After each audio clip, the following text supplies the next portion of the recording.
The sky above Everhold wept tears of ash, the sun a mere ember behind the encroaching veil of shadow. Within the fortress walls, the air thrummed with an unsettling tension. It had been 3 moons since the Shadow Scourge first emerged from the abyssal rift, a tear in the fabric of reality that pulsed with an ominous purple light. I, Kael Torvin, stood on the ramparts, the wind whipping at my crimson cloak, the insignia of the Order of Dawn emblazoned on my breastplate. Beside me stood Elara Moonstrider, her silver-white hair shimmering in the spectral twilight, her elven eyes narrowed as she peered at the approaching darkness. We had fought together through countless battles, our bond forged in the crucible of despair.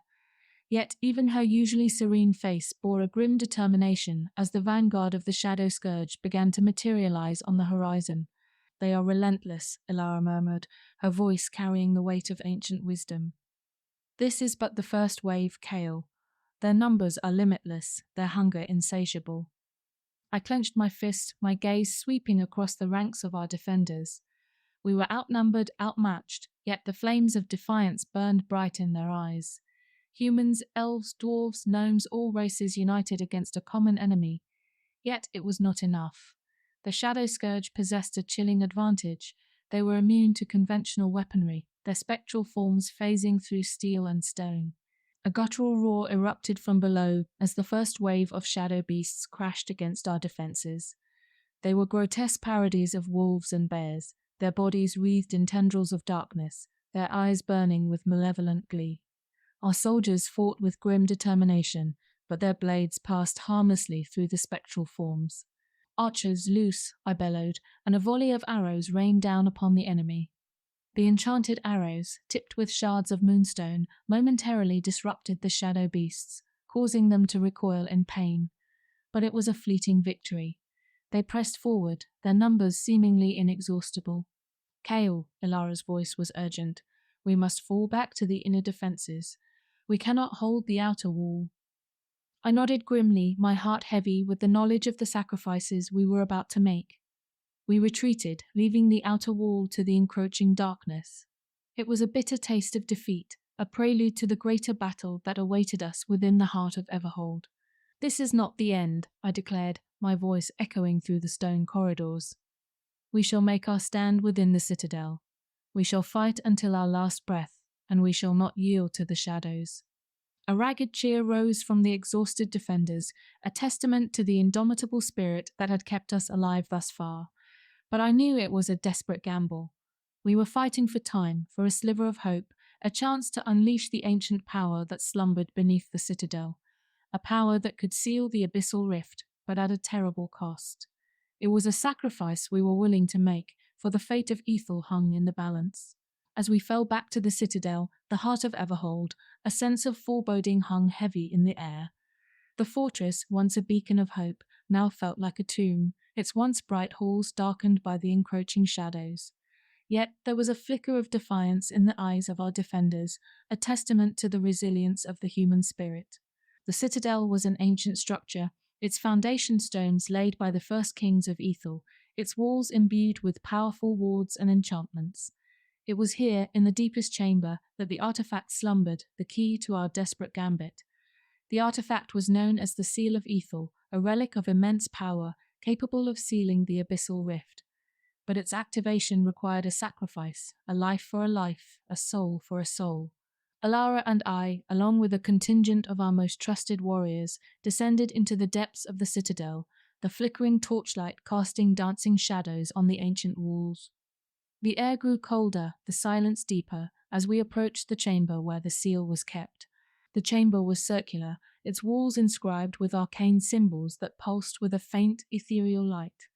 In the center, on a pedestal of polished obsidian, rested the seal. It was a crystal sphere, the size of a child's head, swirling with a nebula of colors that seemed to shift and change with each passing moment. "This is it," Elara whispered, her voice barely audible. "The Seal of Aethel. It is said that it was forged in the heart of a dying star, its power drawn from the very essence of creation." I reached out and touched the seal, feeling a surge of energy coursing through my veins. It was a power that both terrified and exhilarated me, a power that held the potential for both salvation and destruction. We must act quickly, I said, my voice echoing in the cavernous chamber. The Shadow Scourge will not wait. Alara nodded, her eyes fixed on the seal. The ritual requires a sacrifice, she said, her voice heavy with sorrow. A life for a life, a soul for a soul. A hush fell over the chamber as the weight of her words sank in. We all knew what this meant. One of us would have to sacrifice their life to activate the seal, to seal the abyssal rift and save Aethel from the encroaching darkness. There was a moment of silence, then a murmur of voices as the warriors looked at each other, each silently volunteering themselves for the ultimate sacrifice. But before anyone could speak, a figure stepped forward from the shadows. It was Borin Ironheart, the dwarven chieftain of Grimhelm. He was a grizzled veteran, his face etched with the scars of countless battles, his eyes filled with a steely determination. "I will do it," he said, his voice gruff but resolute. "I have lived a long life, fought many battles, seen many wonders. It is time for me to make the final sacrifice." A wave of shock and disbelief washed over us. None of us had expected this. Borin was a leader, a friend, a brother in arms. We couldn't let him sacrifice himself. But Borin was adamant. He stepped onto the pedestal, his eyes fixed on the seal. "Do not grieve for me," he said. "This is my destiny, my final act of defiance against the Shadow Scourge. Remember me, not as a fallen warrior, but as a beacon of hope, a testament to the indomitable spirit of our races." He raised his arms, his voice echoing in the chamber. "By my blood, by my soul, I activate the seal of Aethel." A blinding light erupted from the seal, filling the chamber with its radiance. I shielded my eyes, feeling a wave of energy wash over me, a power that seemed to tear at the very fabric of reality. When the light subsided, Borin was gone, vanished into the seal, his sacrifice complete. The seal pulsed with a blinding light, its energy surging through the citadel. The very stones trembled as the ancient wards and enchantments awoke, their power amplified by the sacrifice of Borin Ironheart. We stumbled back, blinded and disoriented, as the seal unleashed its full fury.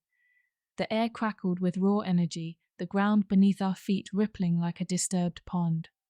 A wave of force slammed into us, throwing us to the ground.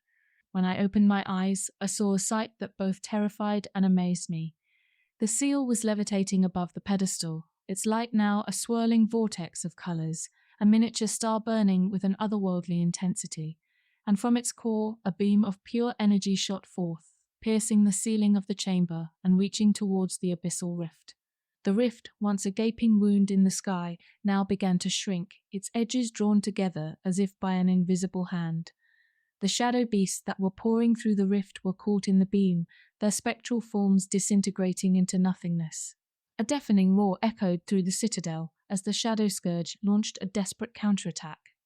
They surged towards us, their numbers seemingly endless, their fury amplified by their impending doom.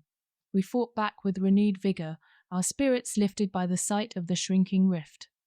The seal's energy surged through us, bolstering our strength, our courage, our resolve. We were no longer mere mortals, but conduits of a power far greater than ourselves. The battle raged for what seemed like an eternity, the citadel echoing with the clash of steel and the roars of the shadow beasts. But slowly, surely, the tide began to turn. The shadow beasts dwindled in number, their attacks growing weaker, their forms flickering and fading. And then, with a final, blinding flash, the abyssal rift closed, its edges sealing shut, leaving only a faint scar on the fabric of reality. The Shadow Scourge was banished, their reign of terror brought to an end.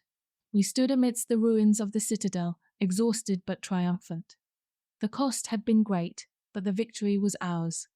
Aethel was safe, at least for now. In the aftermath, we mourned the loss of Borin Ironheart, his sacrifice forever etched in our hearts.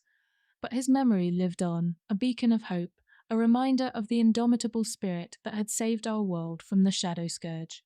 The seal of Aethel, its task complete, returned to its slumber, its power dormant once more. But its legend would be passed down through the ages, a testament to the courage, the sacrifice, and the unwavering resolve of those who had dared to stand against the darkness. And so, the story of the Shadow Scourge and the desperate gambit that saved Aethel came to an end. It was a tale of loss and sacrifice, but also of hope and triumph. It was a story that would be told and retold, inspiring generations to come, reminding them that even in the face of overwhelming odds, the human spirit could prevail. For as long as there was light, there was hope, and as long as there was hope, there was a future.